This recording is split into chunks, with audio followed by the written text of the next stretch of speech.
मात पिता गुरु स्वामी सिख सिर तर करिए सुभाए। ल्यो लाभ तिन जन्म कर न तर जन्म जग जाए। मात पिता गुरु स्वामी सिख सिर तर करिए सुभाए। ल्यो लाभ तिन जन्म कर न तर जन्म जग जाए। यह वाणी गोस्वामी तुलसीदास जी महाराज की है। हम जानते हैं कि आपकी मशहूर पुस्तक या आपका मशहूर ग्रंथ रामायण विशेषकर उत्तर हिंदुस्तान के घर घर में बड़े प्रेम और श्रद्धा से पढ़ा जाता है। आपके जीवन के बारे में हमने सुना है, लेकिन मैं नए जिज्ञासुओं के लिए संक्षेप में दोहरा देता हूँ। कहते हैं कि आज से करीब 400 साल पहले आपका जन्म काशी के अंदर हुआ। पंसारी की दुकान किया करते थे और जवानी के अंदर आपकी शादी हुई। शादी सबकी होती है, पत्नी के साथ मोह भी सबका होता है, लेकिन आपका अपने पत्नी के साथ विशेष मोह था। हालत ये थी कि दुकान के अंदर ग्राहक नहीं होता, नई शादी हुई थी, तो पत्नी को मिलने के लिए घर में आ जाता था। एक बार आपकी पत्नी पियर में गई एक दिन के लिए, लेकिन आपकी तबीयत खराब हो गई। संसार है, संसार की मजबूरियां हैं। वापस आई, लेकिन उसके बाद फिर जाना पड़ा। और जब वह गई तो इन्होंने दिन तो निकाला, शाम को बहुत बेसब्र हो गए। आपके ससुराल का गांव और आपका शहर, उसके बीच में एक छोटी नदी पड़ती थी, जो वर्षा के मौसम के अंदर जोर से बहती थी। और ऐसी मालिक की मौज हुई कि सूर्य अस्त हुआ, आप उस छोटी नदी के किनारे आए। अंधेरा हो गया था और जोर से वर्षा भी हो रही थी। आपने मलाहों को बहुत मिन्नत की कि मेरे को नदी को पार उस तरफ ले चलो, लेकिन मौसम खतरनाक था, अंधेरा था, इसलिए बहुत सारे पैसे देने के बावजूद भी कोई राजी नहीं हुआ। आप इतने मोह के अंदर फंसे हुए थे कि आपने नदी में छलांग लगाया। शायद तैरना जानते होंगे, लेकिन पानी के अंदर इतना वेग था, जोर था कि आप थक गए और इधर उधर देखा तो कोई सहारा मिल गया। उसको पकड़ करके नदी को पार किया और जब वहां पहुंचे तो पता लगा कि जिसको मैंने लकड़ी की शतीर समझा था, वह किसी इंसान का मृतक शरीर था। डूब करके हल्का हो गया था, तैरने लगा था, उसका सहारा लेकर के आया हूं। मन में गिलानी जरूर आई होगी। घर पहुंचा तो पत्नी के कमरे के नीचे खड़ा हो गया। रात को करीब 12 बजे हैं और आपने चलने फिरने कुछ आवाज पैदा करने की कोशिश की कि इनकी पत्नी खिड़की खोले। थोड़ी देर के बाद आप क्या देखते हैं कि उस खिड़की से ही एक रस्सी लटक रही है। आपने मन में ये अनुमान लगाया कि शायद आपकी पत्नी ने आपके चलने की आहट या और आवाज सुन ली है और रस्सी फेंक है। उस रस्सी को पकड़ करके आप खिड़की के द्वारा उनके कमरे में गए। वह लेटी हुई थी और हैरान हो गई। कहने लगी कि आप यहां कैसे पहुंचे?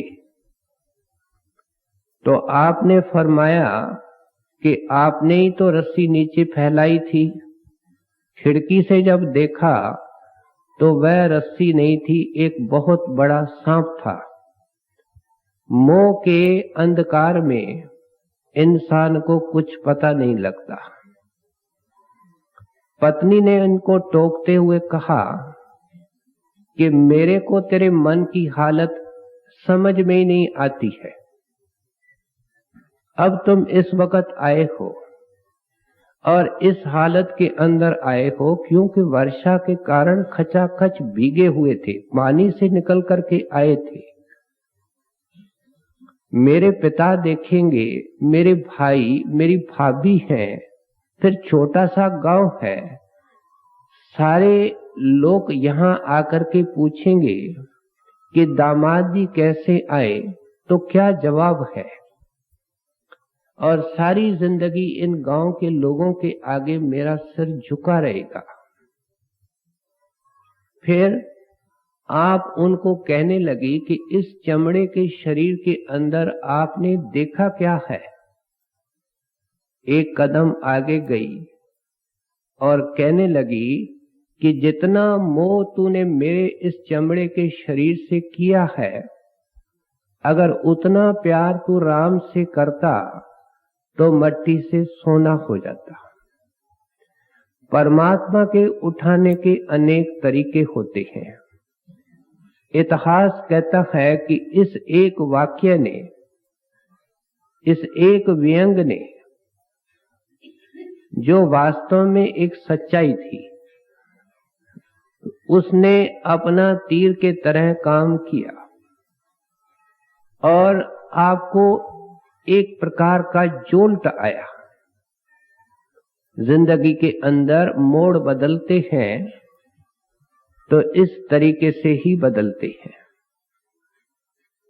आप खामोश हो गए, आपको बड़ी चोट आई और उन्होंने पत्नी को हाथ जोड़े और नमस्कार किया और कहने लगा कि आप सही कहती हैं, मैंने जीवन को नहीं समझा, अब मैं जीवन को समझने की कोशिश करूंगा और वह राम कैसे मिलता है उसको पाने का पूरा यत्न करूंगा। ये कह करके उसी वक्त कहते हैं कि उनके घर से निकल पड़े।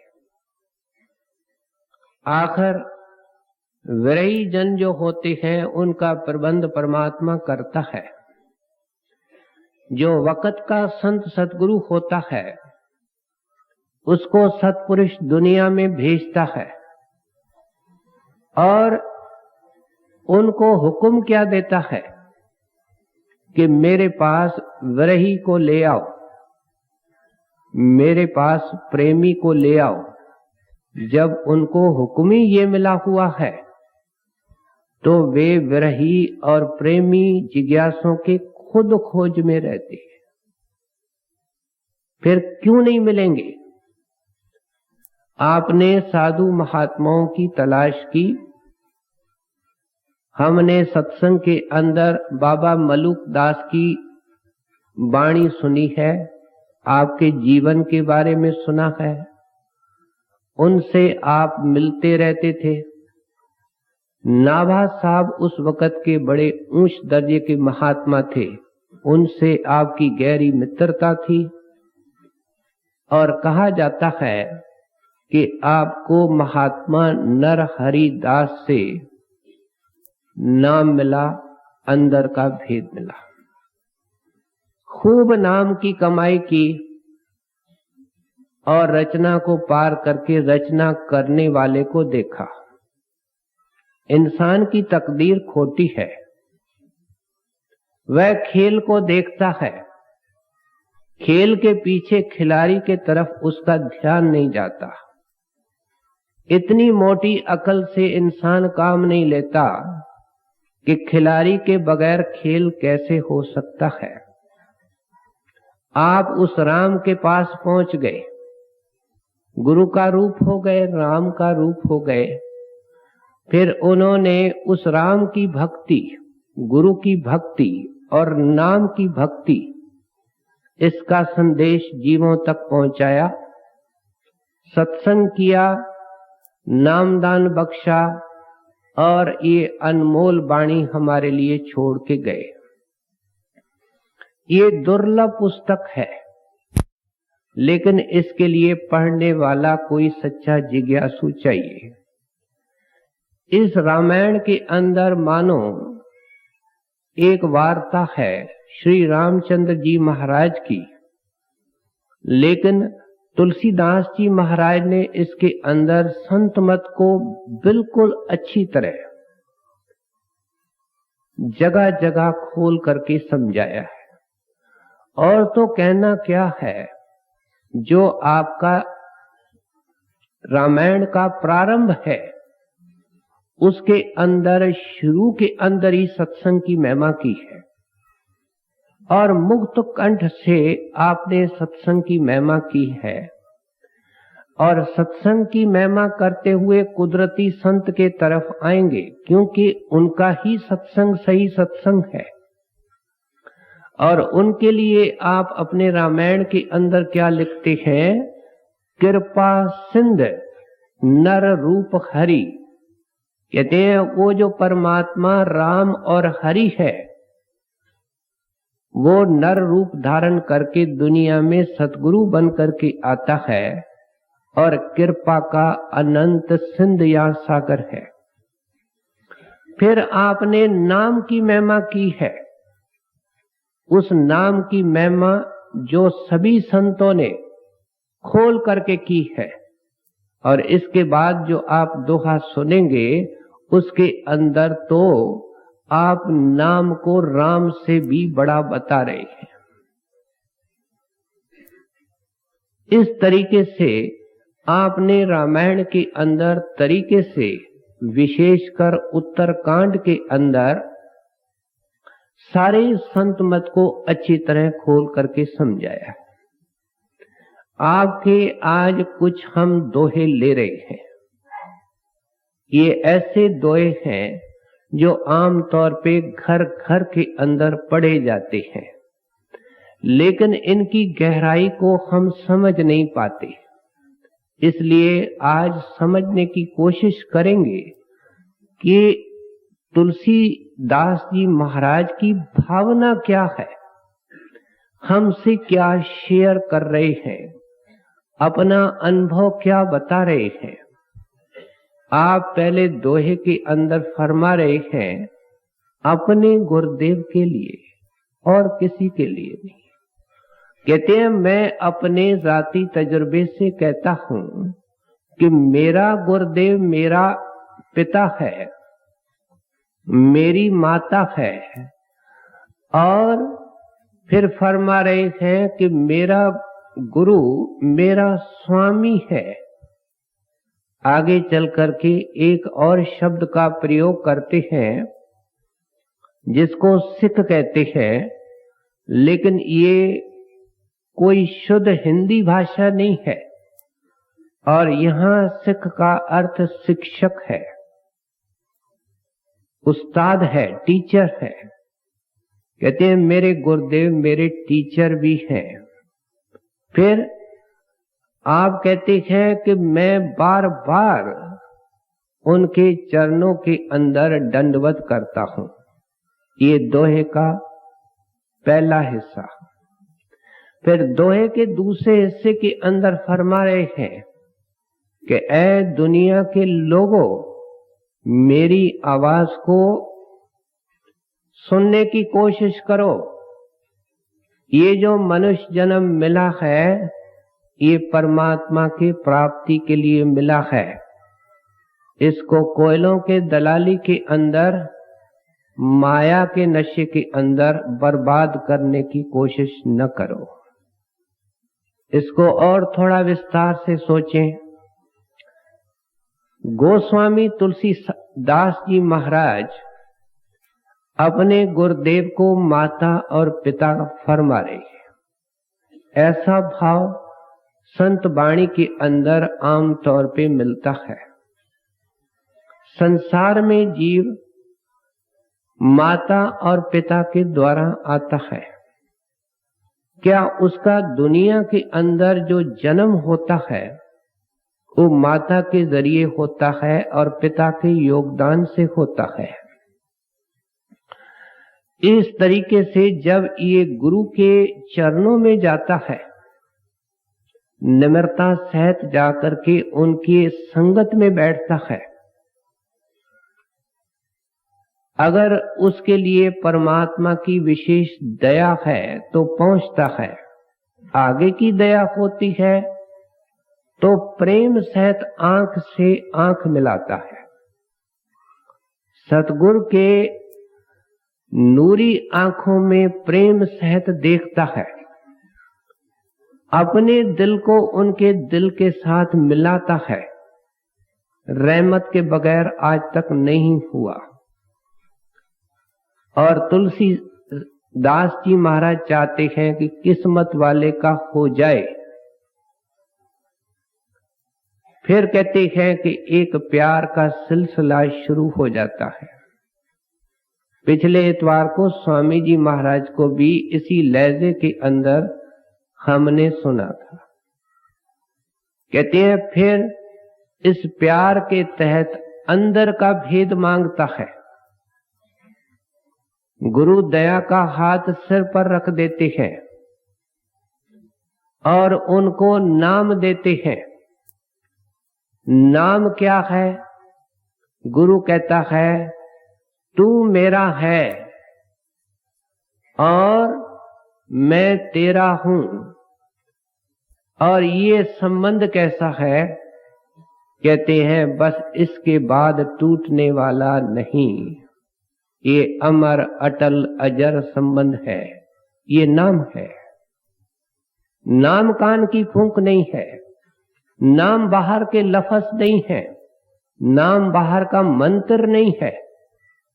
नाम ये है कि समर्थ पुरुष कहता है एक कीड़े को कि अब तेरी दीक्षा, शिक्षा और तेरी मुक्ति, इसके लिए मैं जिम्मेवार हूं। ये गुरु के घर के अंदर जन्म है। ये परमार्थ में जन्म है। वास्तव में ये प्रभु के घर के अंदर जन्म है सही रूप से। गुरु साहब वाणी के अंदर लिखते हैं सतगुरु के जन्म में गवन मिटाया। जिस दिन गुरु ने अपने घर में जन्म दिया, क्या अपने चरणों की शरण दी, गवन मिटाया। गवन का अर्थ आवागवन है। कहते हैं उस दिन ही निर्णय हो गया कि इसकी 84 खत्म। ये नीचे नहीं गिरेगा, ऊपर उठेगा। धीरे धीरे उठे, जल्दी उठे, अपने संस्कारों के कारण उठता है। गुरु की मदद हमेशा साथ होती है और ये घर को चला जाता है। इसलिए गुरु साहब कहते हैं, या तुलसीदास जी महाराज फरमा रहे हैं कि मेरे गुरुदेव मेरे माता और पिता है। बाहर से भी बच्चे की जो हालत होती है, इस वक्त जो हमारी हालत है, उसके अंदर माता और पिता का सबसे बड़ा योगदान है। बड़े हजूर महाराज साहब फरमाया करते थे कि जिसको पिता और माता की सेवा मिलती है वे किस्मत वाले हैं। क्यों कि कोई वक्त था जब ये अनजान था, मजबूर था, और पिता और माता ने इनकी खूब सेवा की है। माता जो सेवा करती है उसका तो कोई वर्णन हो नहीं सकता। पता नहीं बच्चे के लिए क्या कुछ करती है।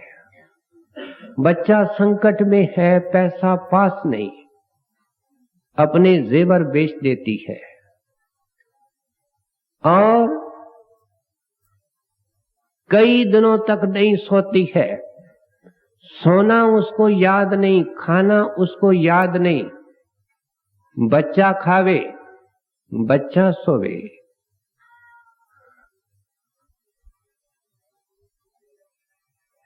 बच्चे के सुख में माता का सुख होता है, बच्चे के खुशी में माता की खुशी होती है। ये एक दुनिया का रिश्ता है। कोई दुनिया का रिश्ता इस परमार्थ के रिश्ते को समझा ही नहीं सकता है। इसको एक दो दृष्टिकोण से देखें। अवल संसार के रिश्ते दुनिया के उत्थान पतन के अंदर ही अलग हो जाते हैं। अनेक वाकयात मिलते हैं जब माता बच्चों को कचहरी के अंदर खड़ा कर देती है, बच्चे माता को खड़ा कर देते हैं। और फिर दूसरे पहलू से इसको देखें कि जब अंत समय आता है फिर तो सारे रिश्ते नाते ही टूट जाते हैं। कोई साथी नहीं, कोई संगी नहीं। इसलिए संत महात्मा जो मिसाल भी देते हैं वह पूरी नहीं, लेकिन मिसाल देकर करके ही समझाते हैं और ऐसी मिसालें देते हैं जो मोस्ट एप्रोप्रिएट हो। बिल्कुल सही तो उतर नहीं सकती।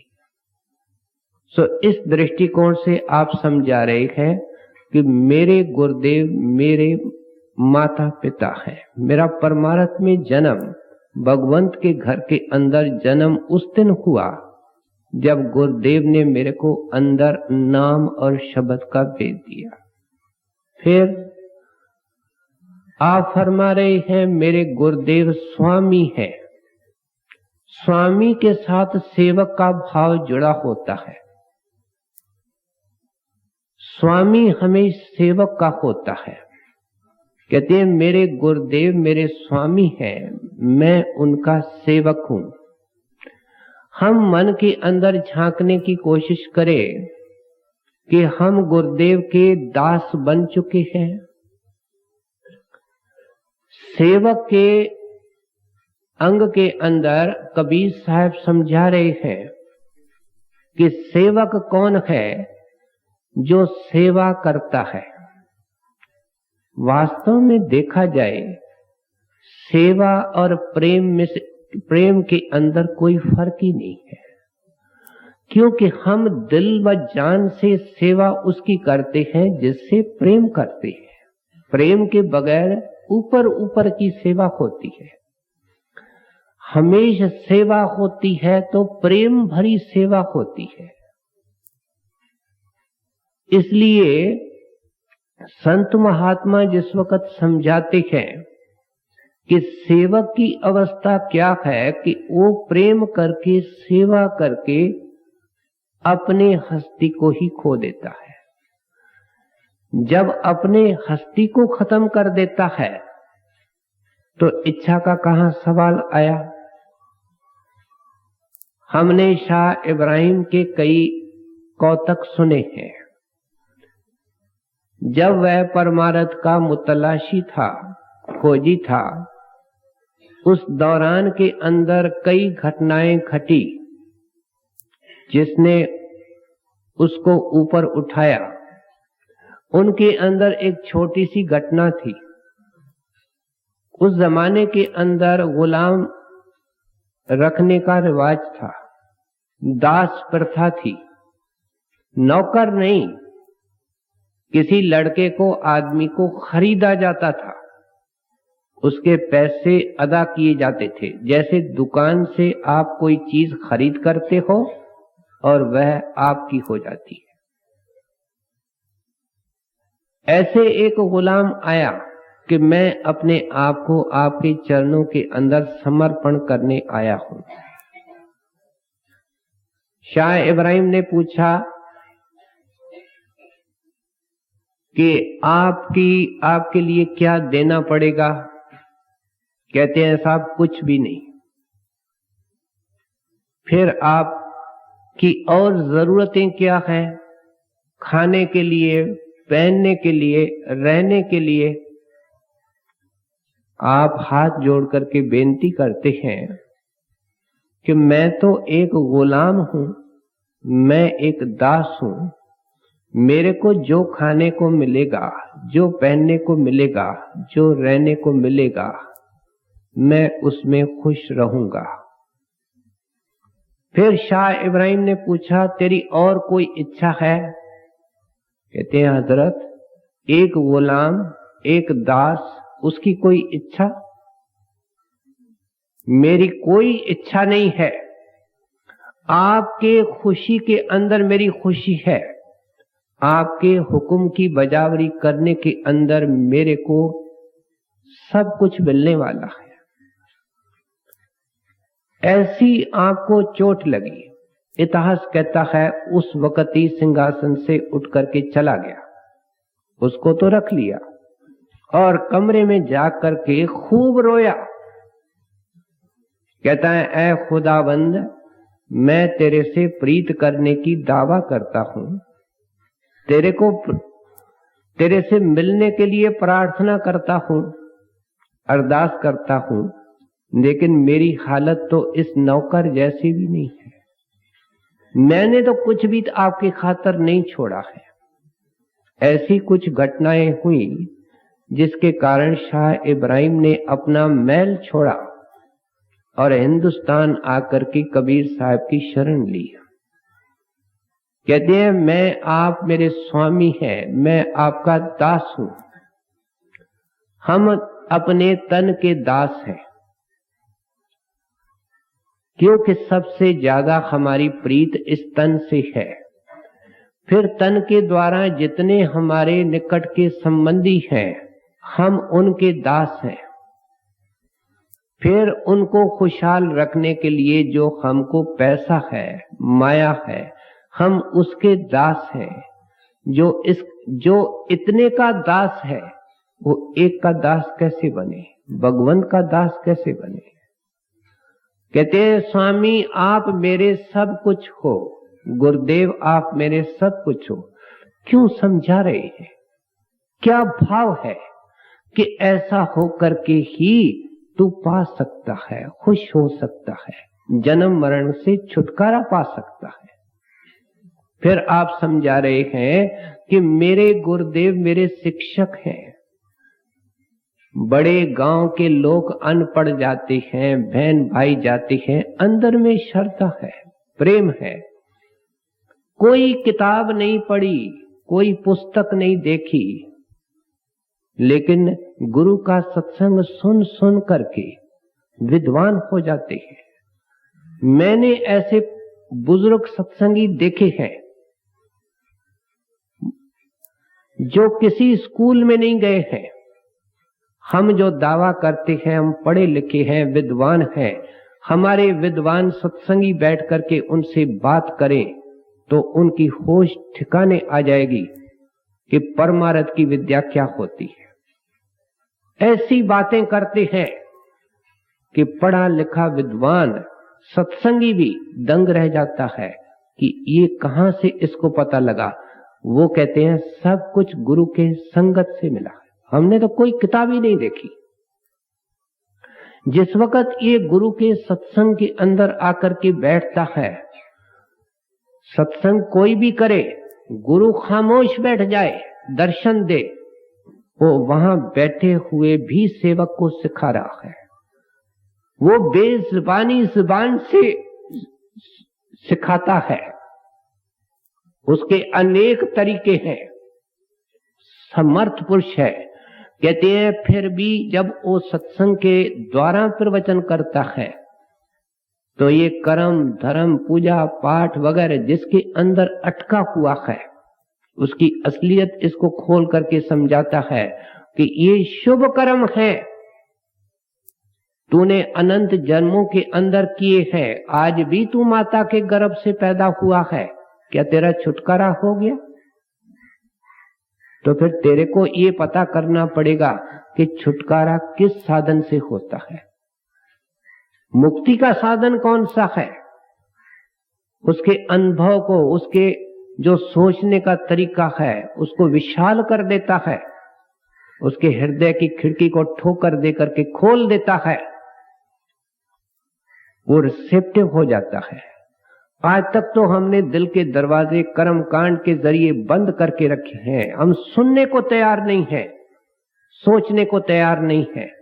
गुरु के सत्संग में जाकर के ये सोचने, सुनते सुनते सोचने लग जाता है कि ये हो क्या गया, मैं करता क्या रहा हूं।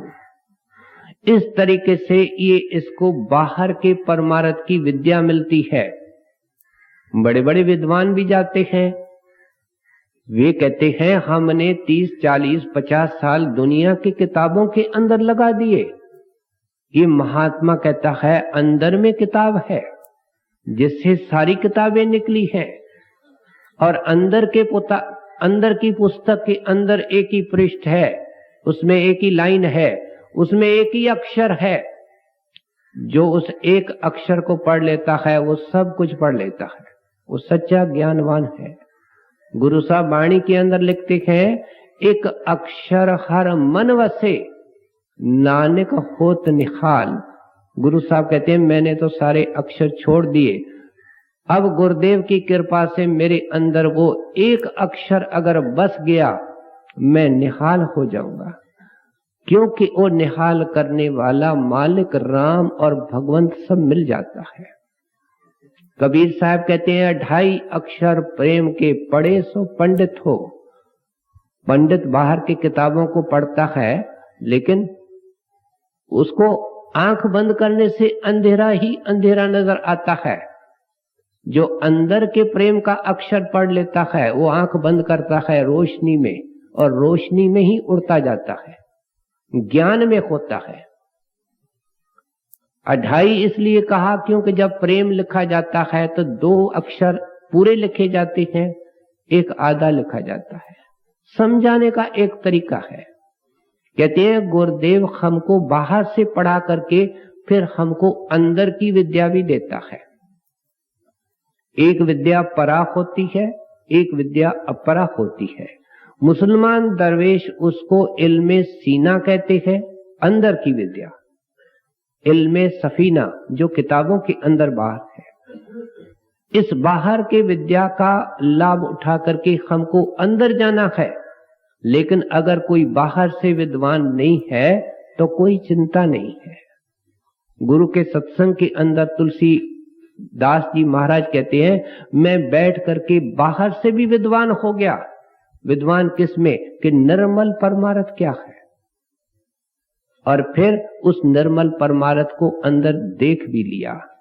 फिर आखिर में कहते हैं ए इंसान, तेरे को ये मनुष्य देह जो मिली है ये परमात्मा के भजने के लिए मिली है। भजो गोविंद भूल मत जाओ। कहते हैं तू भूला हुआ है जन्मों जन्मों का, अब मत भूलना। भजो गोविंद भूल मत जाओ, मानुष जन्म का ये ही लाहो, एक ही लाह है। तू पैसे कमाने के अंदर, बाल बच्चों के परवरिश के अंदर, तन परवरी के अंदर लगा हुआ है, ये घाटे बंद सौदे है। मानुष जन्म का यही लाहो, यही लाभ है। लाभ क्या है? भजो गोविंद। वो गोविंद जो अंदर है वो आवाज दे रहा है, हमारे अंदर बैठा है, हमारे अंदर आवाज दे रहा है। आवाज क्या दे रहा है? कि ए आत्मा मेरे पास आ जा। वो जो गोविंद आवाज दे रहा है इसको गोविंद का गर्जना भी कहते हैं। वो शब्द है, वो नाम है, वो पुकार है। वो कीर्तन है, उस गोविंद की गर्जना है, उस गोविंद की आवाज है। बाइबल के अंदर उसको वॉइस ऑफ गॉड का है। परमात्मा को कोई मुख नहीं है, मुख से कोई आवाज नहीं है, समझाने के लिए है। सो इसलिए आप कहते हैं कि मनुष्य देह का यही फायदा है कि आपके अंदर गोविंद है, आपके आत्मा को बुला रहा है। आपने चीनी को रेती के अंदर मिला दिया है, आगे समझाते हैं। अब इस आत्मा को तन मन से अलग करके उस नाम से जोड़ो, उस आवाज के पीछे पीछे जाओ, वो आपको घर में ले जाएगा, भगवंत के गोद में ले जाएगा। समझाना जो था तुलसीदास साहब ने अच्छी तरह समझा दिया, लेकिन फिर भी आगे सुनने की कोशिश करें। जो परमार्थ के नाजुक पक्ष है, जो इसकी डेलिकेसीज हैं, सटलिटीज हैं, उनको और अच्छी तरह खोल के समझाते हैं। निर्गुण ते ए पात बड़, नाम प्रभाव अपार। कहो नाम बड़ राम ते, निज विचार अनुसार। जो चेतन को जड़ करे, जड़ करे चैतन्य। अस समरथ रघुनाथ कै, भजै जीव सौतन्य। अब अपने गुरुदेव के लिए क्या फरमा रहे हैं कि मैं चेतन था और मेरे गुरु ने मेरे को पहले जड़ किया, पहले जड़ करके फिर मेरे को दोबारा चेतन किया। देखने के अंदर एक कॉन्ट्रडिक्शन इन टर्म्स है, एक अटपटी स्टेटमेंट है, लेकिन महात्मा क्या समझा रहे हैं इसको समझने की कोशिश करें। हम इस वक्त चेतन इस सेंस में हैं कि हम इंद्रियों के तरफ चेतन हैं। हम देखना चाहते हैं, हम सुनना चाहते हैं, हम खाना चाहते हैं, हम काम करना चाहते हैं, हम दुनिया की दौलत इकट्ठी करना चाहते हैं। ये सब हम चेतन हैं और खूब चेतन हैं, माया की तरफ चेतन है। लेकिन संत महात्मा कहते हैं कि चेतन एक परमात्मा है। तेरे सामने तू किसी आदमी के साथ जाता है, उसको शमशान भूमि के अंदर छोड़ के आता है, तू देखता है कि वो मिट्टी की एक ढेरी है, राख की एक मुट्ठी है, फिर तू ये क्या सोच रहा है? कम में कम ये सोचने की कोशिश कर कि वो जो राख की मुट्ठी बना है उसको चलाने वाला कौन था? अभी वो नहीं चल सका, राख की मुट्ठी में तब्दील हो गया, था क्या उसके अंदर? कहते हैं उसका पता करने की तो कोशिश कर। चेतन वह है, तू जिसको चेतन समझता है वह चेतन नहीं है। गुरु के दरबार में निम्रता सहित जब ये जाता है और जब ये उनके चरणों के अंदर बैठता है तो इसके अंदर दुनिया की रुचियां हैं, शौक हैं, प्यार है। दुनिया ही दुनिया इसके ख्यालों और ख्वाबों में छाई हुई है। दिन में ख्यालों में है, रात को ख्वाबों में है। कहते खचाखच इसके अंदर दुनिया भरी है। गुरु पहले इस सिलसिले को तोड़ता है और इसको दुनिया की नश्वरता, दुनिया की असलियत समझाता है कि ये सब फंसाने का सामान है, ये सब माया की जाल है। तेरे को दाने नजर आते हैं, लेकिन दानों के पीछे जो जाल है वो नजर नहीं आती है। ऐसे ही तो पंखी फंसाए जाते हैं, ऊपर से वो चावल देखते हैं लेकिन जाल नजर नहीं आती। चावल खाते हैं, शिकारी पेड़ के पीछे होता है, वो जाल को कस लेता है, सारे पंखियों का झुंड फंसा जाता है। ये इसका हाल होता है। कहते हैं इसलिए इसको जो नतीजा निकलने वाला है इस बेपरवाही का, ये जो अंधाधुंध कर्म करता जाता है, हम सत्संग के अंदर आए हैं, हमको टार्च भी मिल चुकी है, रोशनी में मिल चुकी है, फिर भी अपनी पड़ताल करें कि हम मन से क्या, हमारा मन हमसे क्या क्या करवा रहा है। इसलिए आप समझाते हैं कि संत महात्मा हमारे पहले ये जो माया का पानी है, जो हमारे को चेतन करके बैठा है, दौड़ाता रहता है, इसको सुखाते हैं। मैंने ये मिसाल दी है कि भृंग कीड़े को पहले ठोकरें मार मार करके बेहोश करता है,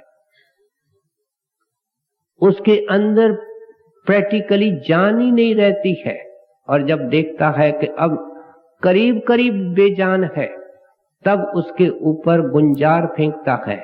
कीड़ा फिर सिर्फ उस गुंजार को सुनता है, क्योंकि उसके सारे ख्याल बंद हो गए। और जब उस गुंजार को सुनता है तो उस आवाज के जरिए कहते हैं कीड़े की काया बदलती है, वह भृंग बनता है और भृंग के साथ उड़ करके चला जाता है। गुरु सत्संग के द्वारा ये चोटें मारता है कि तेरा भाई कुछ नहीं है, तू चोरी ठगी बेईमानी करता है। भाई शादी की वार्ता हमने सुनी है, उद्दंड था, सब प्रकार की शरारतें किया करता था और सत्संगियों को भी परेशान करता था। किसी सत्संगी ने शिकायत की महाराज के पास, महाराज एक शरारती आदमी है, हम आते हैं डेरे के तरफ, रास्ते में हमारा माल छीन लेता है, हमको सताता है। महाराज ने उनको कहा कभी उनको डेरे ले आओ। संत रोशनी में होते हैं। एक बड़ा बहादुर सत्संगी उसको कहता है हमको सता रहे हो, जरा डेरे तो चलो, हमारे गुरु को देखो, जरा उससे तो बात करो। चला आया, देखा, और जैसे हमने खास प्रेमियों के इतिहास पढ़े हैं, वापस ही नहीं गया। एक बार गया, पहला सत्संग सुना तो जो उनके संगी साथी थे वो उनको खींच करके ले गए, लेकिन घर नहीं बैठ सका। उसके बाद आया, फिर सारी जिंदगी डेरे में रहा और बड़ा बहादुर आदमी था, शादी भी नहीं की थी, नाम उसका शादी था। लोग कहते थे भाई शादी, तेरी शादी? कहते मेरा नाम ही शादी, मैंने शादी नहीं करनी। और उसको महाराज जी ने इतना ऊंचा उठाया कि राय साहब, मुंशीराम साहब अपने डायरी के अंदर लिखते हैं कि वो हमेशा महाराज जी के दौरे के अंदर संग रहता था, राय साहब भी साथ रहते थे, और मैंने उनको रात को कभी सोते हुए देखा ही नहीं। एक उनके पास चमड़े का पट्टा था, वो पेट के ऊपर बांध करके कमर को सीधा करते थे, सारी रात भजन करते थे। पहले तकलीफें देखनी पड़ती है, और फिर भाई शादी के ऊपर रहमत भी हो गई। मजदूरी जो गुरु देता है वो मजदूरी का नमूना संसार में नहीं। और भाई शादी की ये हालत थी कि राय साहब उनको कहता था कि शादी जी हमारी भी अंदर सिफारिश करो। तो राय साहब को कहता दीवान साहब वहां सिफारिश नहीं चलती। और फिर अंदर जाके क्या करोगे, अंदर बड़े बड़े इम्तिहान हैं। जो तुम काम दिन भर करते हो, अगर ऐसा प्यारा कोई एक काम कर देता है तो उसको अंदर में ताड़ा जाता है। जब वो जवाब देता है कि ये तो आम सत्संगी भी करते हैं, तो उनको कहा जाता है तू आम नहीं है, तू खास है, इसलिए तू नहीं कर सकता, तू नहीं सोच सकता। सो इसलिए कहते हैं गुरुदेव का यही काम है कि वो उसको टीले की मिट्टी मिलती है और वो बर्तन बनाता है। उसके पास माया के तरफ से चेतन लोग आते हैं, सत्संग सुना करके उनको जड़ करता है, नाम की कमाई करा करके उनको चेतन करता है। जिस वक्त आपके पैर सुन हो गए, ये मिट्टी के हैं लेकिन वो सोने हो गए, आपके टांगे सो गई, ये मिट्टी की है, ये सोना हो गई, क्या ये जड़ से चेतन हो गई। और जब सारा शरीर सो जाएगा, सारा शरीर सोना हो गया। ये मुसलमान दरवेशों ने लिखा है, हिंदू महात्माओं ने लिखा है कि ये काया कंचन काया हो जाती है जब ये आंखों से ऊपर चला जाता है, जड़ता के दायरे को छोड़ देता है। कहते हैं गुरु का काम यही है कि उसके पास कच्चा मसाला आता है,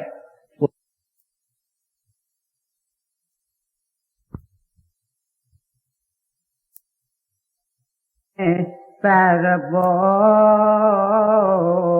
धोखे बोड़ना जाए। अब सत्संगियों को समझा रहे हैं कि ऐ सत्संगी, तेरे ऊपर तो जो कुछ रहमत होनी थी वो हो गई, तुमको और क्या चाहिए। साहिबों का साहिब जो सचखंड के अंदर बैठा है, धरती पर सतगुरु बन करके आया, तेरे खातर आया, तेरे को उसने खोज निकाला, सब कुछ तो दे दिया, चाबियां सब दे दी। अब काय की सुस्ती है, बात को समझने की तो कोशिश कर। सत्संगी कहता है कि अब क्या जल्दी है, अभी तो नाम लिया है। मेरे पड़ोस के अंदर एक पुराना सत्संगी रहता है, मैं उसके खुड़ाटे सुबह को सुनता हूं। भाई मेरे ऊपर क्या जिम्मेवारी है। कहते हैं ना ना, दुनिया के अंदर ये बड़ा चतुर है, गली के अंदर भिखारी को देखता है तो ये नहीं कहता है मैं भी भीख मांगू, ये कहता है मैं तो अमीर हूंगा। देखो मन इसको कैसा धोखा देता है। एक बात हम याद रखें कि दुनिया के हर काम के अंदर मन हमारा साथ देगा, लेकिन परमार्थ में रुकावट डालेगा, बाधा डालेगा, हर प्रकार से हमारे रास्ते को रोकने की कोशिश करेगा। क्यों? कि ये बनाया ही इसी पर्पस के लिए गया। अगर ये करता है तो सही करता है, इसके लिए ही बनाया गया है। अगर कोई ओछी कंपनी का एजेंट है, उसको तनख्वाह मिलती है, उसका माल ओछा है, एजेंट को पता है, तो भी उसकी मशहूरी करेगा, और अगर करता है तो गलत नहीं करता है, क्योंकि उसको उसकी मजदूरी मिलती है, उस काम के लिए नौकर रखा गया है। सो इसलिए कहते हैं ऐ सत्संगी, ये स्थगना करने का, मुलतवी करने का, पोस्टपोन करने का विषय नहीं है। कहता है किसी वक्त रिटायर करूंगा, बाल बच्चे अपने पैरों पर खड़े हो जाएंगे, लड़कियों की शादियां हो जाएंगी, पेंशन अच्छी बन जाएगी, उस वक्त करूंगा। उस वक्त मन संसार के अंदर इतना फैला होता है, शरीर इतना दुर्बल हो जाता है, करने का तो सवाल ही नहीं। गुरु की कृपा से जितना हो ठीक है, लेकिन आपके कहने का मतलब है कि इस नदी को तैरना शुरू कर। मिसाल ही उसकी दे रहे हैं। कहते हैं नदी के किनारे जो किश्तीबान लोग रहते हैं, मलाह लोग रहते हैं, उनके बच्चे भी तैरना जानते हैं। हर एक मलाह जो किश्ती को चलाता है, कभी उनके बच्चे चलाते हैं, वो तैरना जानते हैं कि कुछ भी हो जाए तो अपनी जान बचा सके। कहते हैं जो लड़कपन के अंदर तैरना शुरू कर देता है, अचानक अगर वो किश्ती से गिर जाता है, पुल से गिर जाता है, तो भी तैर करके निकल जाता है। लेकिन अगर किसी को अचानक आप पानी के अंदर फेंक दो तो वो डूबता है। श्री स्वामी जी महाराज के चोले छोड़ने का अंतिम समय जब आया तो बातें कर रहे हैं, शिक्षाएं दे रहे हैं, फरमा रहे हैं हमारे जाने के अंदर बाकी थोड़ा समय है। अंतिम उनके प्रसाद है, आखिरी वचन है जो डेरे के किताबों के अंदर भी आए हुए हैं। उसमें एक जगह क्या फरमा रहे हैं कि हम 6 साल के छोटे बच्चे थे, तब से हमने इस मन माया के नदी को पार करना शुरू किया और अब हम डूबने वाले नहीं हैं। ये गुरुदेव की कृपा है, मालिक की कृपा है। ये क्या समझा रहे हैं कि ऐ सत्संगी, तू जो कहेगा कि अंत वेले तेरे को गुरु लेने आएगा, गुरु तो अपने व्रत को देखता ही है, लेकिन तेरा चेहरा शोभावान नहीं रहेगा, तेरे को तकलीफ होगी। श्री बाबा जी महाराज के डेरे के अंदर एक सेवादार रहता था, भजन सिमरन किया नहीं, बीमार हो गया। श्री बाबा जी महाराज को कहता है मैं गांव में जाके इलाज करवाऊं। बाबा जी ने कहा क्या रखा है गांव में? डेरा आपका है, आप डेरे के यहाँ रहो। क्योंकि उनको पता था कुछ दिनों के बाद उसका अंत समय आया। अब गुरु तो अपने नाम को देखता है, गुरु है प्रकाश का अनंत भंडार। जब उसके अंदर वो किरणें आई और प्रकाश आया, वो सहन नहीं कर सका। उसने किसी खास सेवादार को जो बाबा जी महाराज की सेवा में रहता था उसको बुलवाया। कहने लगा कि बाबा जी महाराज की रहमत हो रही है लेकिन मैं सहन नहीं कर सकता, बर्दाश्त नहीं करता। बाबा जी महाराज को जाकर के कहो कि अपनी रहमत को वापस ले ले। में सेवादार आता है, बाबा जी महाराज को करता है। बाबा जी महाराज खफे होकर के कहते हैं क्या उसको काल के मुख में जाने देवें? उन्होंने थोड़ी देर के लिए अंदर से वो सारा रोक लिया तो दुहाई देने लगा, तड़पने लगा, मैं अंधेरे में भटक रहा हूं। श्री बाबा जी महाराज ने किस तरीके से उनको संभाल कर लिया। उनके अनेक तरीके हैं, उनके पास अनेक साधन हैं, लेकिन कहते हैं बात का सवाद तो नहीं रहा। जिंदगी के अंदर गली गली के अंदर परेशान रहा और अंत वेले दौलत मिल गई। कहते ये क्या शोभामान है, ये क्या अच्छी बात है। इसलिए बेटा तू जिंदगी के अंदर तैरने की कोशिश कर। क्या जो पैरों से ये मन माया की नदी शुरू होती है इसको पार कर। जब आंखों के बीच में आएगा इस नदी का जोर कम हो जाएगा। ये नदी तो ब्रह्म पार ब्रह्म को जाती है लेकिन इसका जोर और खतरनाक हिस्सा खत्म हो जाएगा।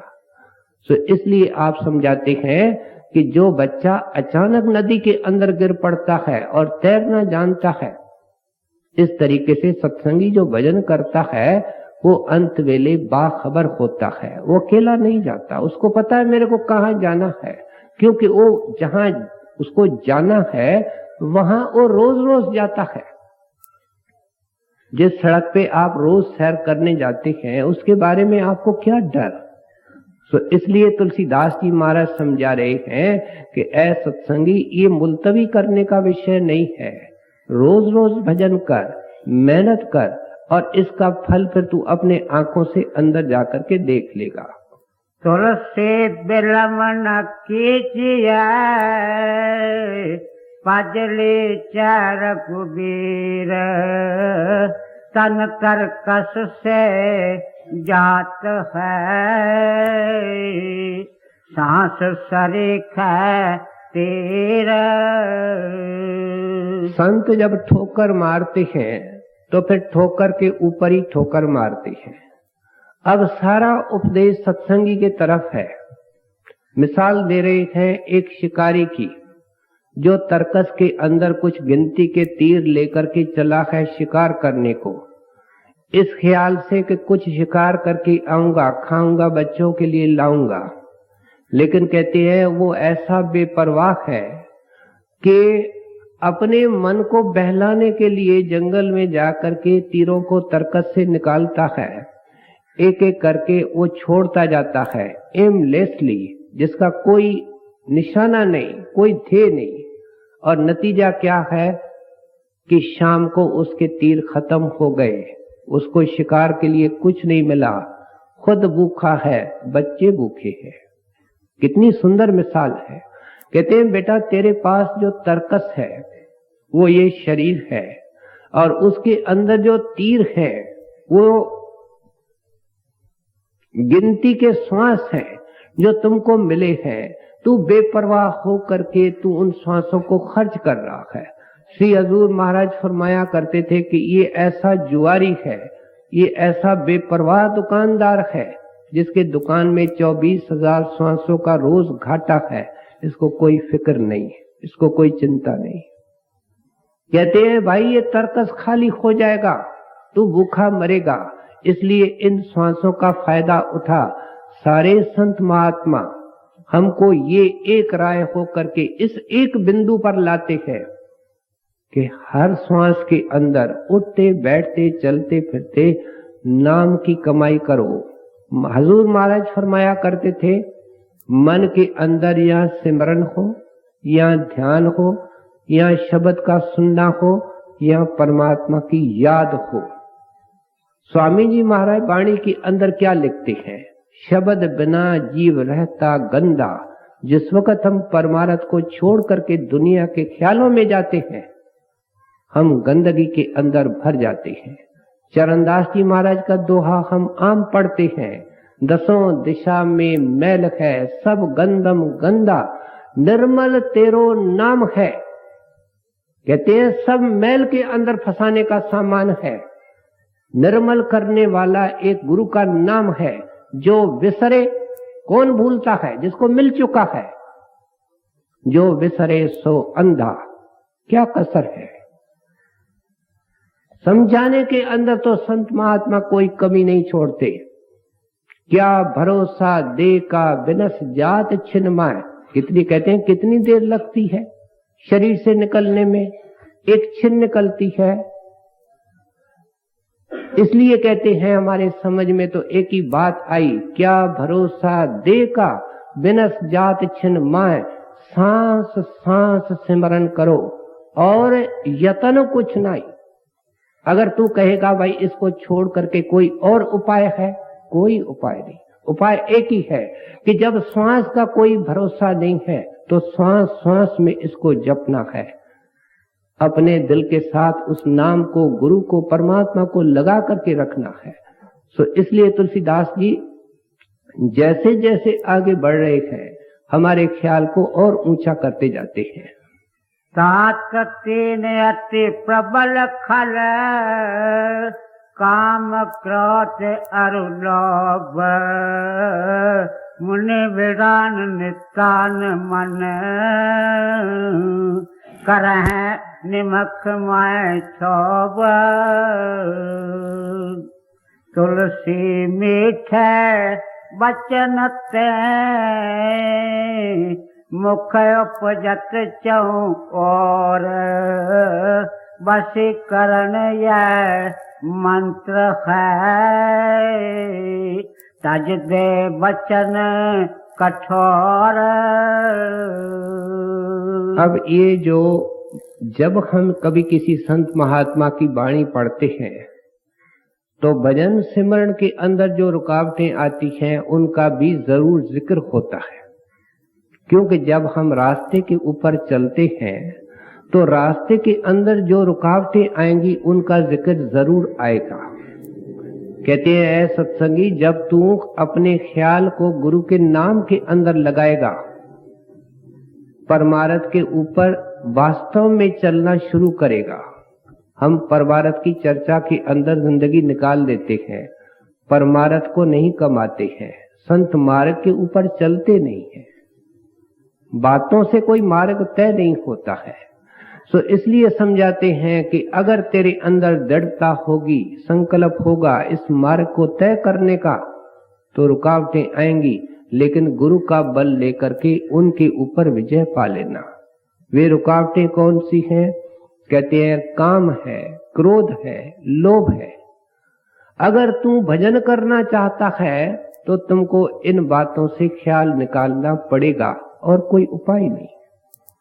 कोई सत्संगी भाई बहन क्रोध करे और आकर के भजन बैठे, उस वक्त तो क्या एक हफ्ता नहीं बैठ सकता।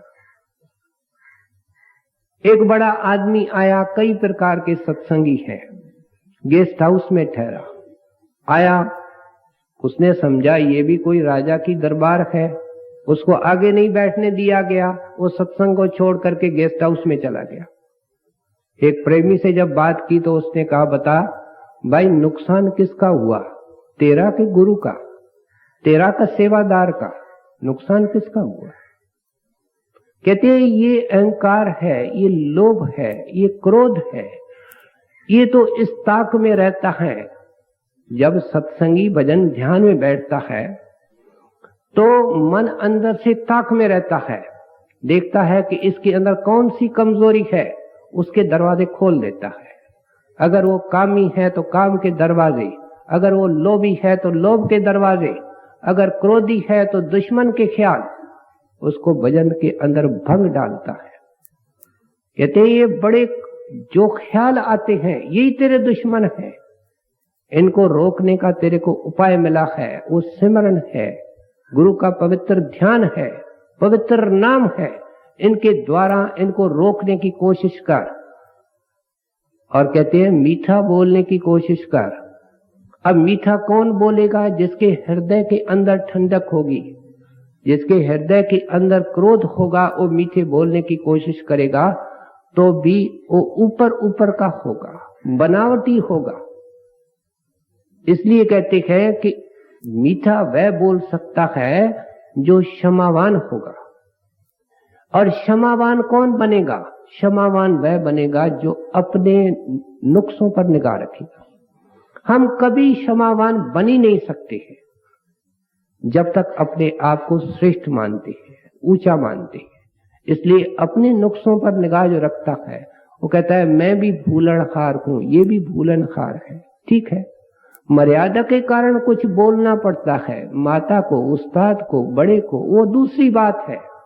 लेकिन संतों का कहना है वो भी प्रेम सहित हो, उसमें अटैचमेंट नहीं हो कि ये मेरे लिए इस तरीके से होना चाहिए, उसका भला सोचना है, प्रेम से समझाना है।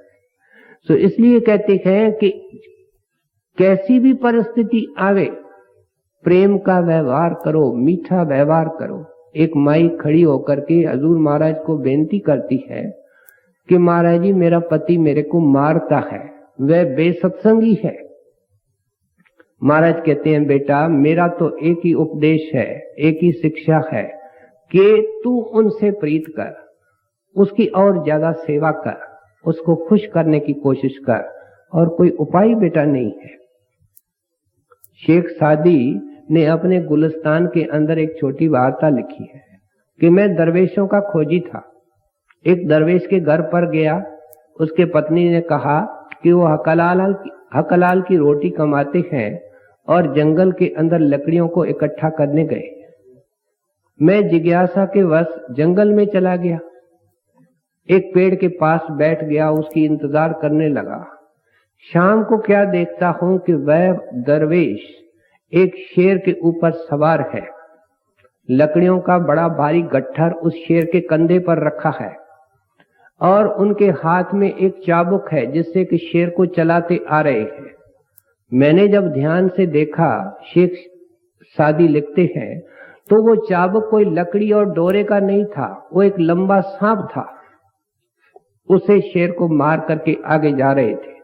मैं तो दृश्य देख करके कहते हैं मेरे तो छक्के ही छूट गए, मैं तो डर गया। मेरे दिल का हाल जानते हुए वह दरवेश खूब हंसा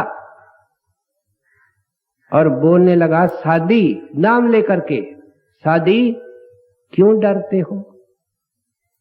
कहते हैं महाराज देखो, कहते हैं भाई मैं तेरे को एक सबक सिखा रहा हूं, एक पाठ सुना रहा हूं। वो क्या है कि जो उस खुदा से प्यार करता है उसे सब प्रीत करते हैं, जो खुदा से डरता है उसे सब डरते हैं। यही तो सारा भजन बंदगी और नाम की कमाई है कि दुनिया का सारा प्यार पिघला करके उस नाम से प्यार करना है, राम से करना है। और उससे प्यार करने से क्या होता है? फिर केवल उसका डर रह जाता है, बाकी दुनिया के सारे डर पिघल जाते हैं। सो इसलिए आप हमारे को समझा रहे हैं कि ये रास्ते की रुकावटें हैं और इस तरीके से उनके ऊपर विजय पानी है। नहीं विद्या नहीं बाहुबल, नहीं खर्चन को ताम, मौसम पतत पतंग की, तुम पत राखो भगवान। संतों के वाणी के अंदर जो आखिर में प्रसाद मिलता है वह निम्रता का मिलता है, क्योंकि जितने प्रसाद हैं उनको हजम करने के लिए ये आखिरी प्रसाद खाना ही पड़ता है, लेना ही पड़ता है। अब इस दोहे के अंदर देखो तुलसीदास जी महाराज कितनी निम्रता सहित गुरुदेव के आगे प्रार्थना कर रहे हैं। कहते हैं मैं तो सड़क का एक यतीम बालक था, मेरे अंदर कोई ज्ञान नहीं, कोई विद्या नहीं, न बाहर की न परमारथ की। महाराज आपने ही तो मेरे को अपने चरणों के अंदर बुलाया, आपने ही मेरे को स्वीकार किया। पहले बाहर से अंगीकार किया, फिर अंदर से अंगीकार किया, क्योंकि जो बाहर से अंगीकार करता है वही अंदर से अपने दया से अंगीकार करता है। करनी से आज तक कोई पार होता तो तुलसीदास जी महाराज ये दोहा ही नहीं उचारते। कहते हैं महाराज मैं करनी से नहीं पार हुआ, मेरे अंदर है क्या। कहते हैं मेरे बाहुबल भी नहीं है, मैं तो एक बनिया था और मेरे पास कोई विद्या भी नहीं थी, मेरे पास कोई बुद्धि भी नहीं थी, और मैं तो माया के अंदर फंसा हुआ एक जीव था। ये आपकी कृपा, आपने मेरे को शुभ घड़ी के अंदर चरणों में बुलाया, शुभ घड़ी के अंदर अंदर का भेद दिया, और शुभ घड़ी के अंदर मेरे को अंदर फिर बुलाया और सब खजाने की चाबियां मेरे हवाले कर दी। एक यतीम को कोई सेठ शाहूकार सारे खजाने की चाबियां दे देवे, उसको घर ले जाए, उसके वस्त्र चेंज हो जाते हैं, नौकर चाकर उसके बन जाते हैं, मैल उसके बन जाते हैं, उसकी शक्ल भी बदल जाती है, क्योंकि उसके विचार बदलते हैं। जब विचार बदलते हैं तो शक्ल भी बदल जाती है। संतों के चेहरे के अंदर अजीब आकर्षण क्यों है? क्योंकि उनके अंदर नाम है, प्रभु का प्यार है। सो इसलिए कहते हैं कि आपने तो मेरे को टोटली ट्रांसफॉर्म कर दिया। मैं क्या था और क्या बना दिया, ये आपकी कृपा है। क्या मतलब है आपके कहने का कि इस मार्ग के अंदर दीन बन करके, निमर बन करके, छोटा बन करके, आजिज बन करके, नन्हा बन करके, दीन बन करके उस परमात्मा को हमने दीनानाथ कहा है, दीन बंधु कहा है, दीन दयाल कहा है। सोचें विचारें, हम उसको कहते हैं दीन दयाल, दीनानाथ, कृपा करो, लेकिन हम दीन बने हैं कि वो हमारा नाथ बने, वो हमारे ऊपर कृपा करे। दीन के ऊपर करेगा। जब क्राइस्ट से पूछा गया कि हमको ऐसा कोई मार्ग बताओ कि आपके नाम के कमाई के अंदर जल्दी में जल्दी सफलता हो, प्रभु के घर में जल्दी पहुंच जाए, तो आपने उत्तर दिया the way to God is humility. परमात्मा के घर जाना चाहते हो तो मन के अंदर निम्रता धारण करो। जिज्ञासु पूछता है और कोई साधन बताओ, तो क्या कहते हैं? The way to God is first humility, second humility. फिर कहते हैं और कुछ बताओ, कहते हैं थर्ड ह्यूमिलिटी। और कोई मार्ग ही नहीं है। महाराज साहब के वचन पढ़ के देखो, कहते हैं निम्रता प्रेम का नाम है, सेवा प्रेम का नाम है। ये अलग अलग चीज नहीं है, सब एक है। तो इसलिए आप समझाते हैं कि आप किसी के आगे झुकना पसंद नहीं करते हो, किसी का लफ्ज सुन नहीं सकते हो, किसी की बात नहीं सुन सकते हो, तुम्हारे इच्छा के विपरीत कोई काम होता है वो नहीं सह सकते हो, थोड़ा सा अपमान होता है, तुम्हारी नींद खराब हो जाती है, भजन को छोड़ देते हो। कहते हैं छोटे बन करके सत्संग किस मर्ज की दवा है? संतों की वाणी की शिक्षा क्या है? इनकी हार्दिक इच्छा ये है कि हम ऊंचा उठे। बड़े सुंदर तरीके से रामायण है, इस रामायण को पढ़ने वाले अनेक हैं, लेकिन अगर रामायण पढ़ने के बाद तुलसीदास जी महाराज की शिक्षा को हम ग्रहण नहीं करते, क्या इस मनुष्य देह का फायदा उठा करके गुरु की तलाश नहीं करते, नाम की कमाई नहीं करते, श्वासों को नाम के तरफ नहीं लगाते, दुनिया के शौक नहीं पिघलाते, काम क्रोध के ऊपर विजय नहीं पाते, मन के अंदर निम्रता दीनता नहीं धारण करते, बताओ उस पढ़ने का क्या फायदा है? इसलिए गोस्वामी तुलसीदास जी महाराज ने अच्छी तरह हमको समझा दिया कि ये मनुष्य जन्म का मौका परमात्मा किस लिए देता है और वह मकसद किस तरीके से पूरा हो सकता है। नहीं विद्या नहीं बाहुबल, न खर्चन को ताम, मौसम पतत पतंग की, तुम पत राखो भगवान। राधा।